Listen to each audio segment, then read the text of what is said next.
March 8 ദൈവത്തിൻ്റെ വിശുദ്ധ യോഹന്നാൻ.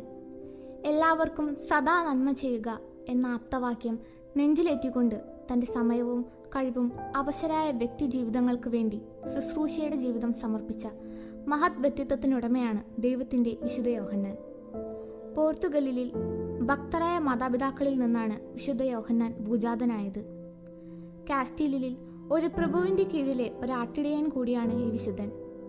പ്രഭാതത്തിലും പ്രദോഷത്തിലും ഈശോ തമ്പുരാൻ പിതാവുമായി പ്രാർത്ഥനാ നിമിഷങ്ങൾ ചിലവഴിച്ചതുപോലെ വിശുദ്ധ യോഹന്നാൻ ഇരവിലും പകലിലും ഇമ്മകൾ പൂട്ടാതെ പ്രാർത്ഥനയിലൂടെ ദൈവത്തിൻ്റെ ഹൃദയത്തിൽ ഇടം കണ്ടെത്തുവാനും ആശാനിഗ്രഹത്തിലൂടെ ദൈവത്തിൻ്റെ മാത്രം സ്വന്തമായിരിക്കുവാനും അവിശ്രാന്തം പരിശ്രമിച്ചിരുന്നു. അദ്ദേഹത്തിൽ വിളങ്ങി നിന്ന ദീനാനുകമ്പയുടെ മകുടോദാഹരണമാണ് അവശരെ ശുശ്രൂഷിക്കുവാനുള്ള ലക്ഷ്യത്തോടെ ആഫ്രിക്കയിലായിരുന്നപ്പോൾ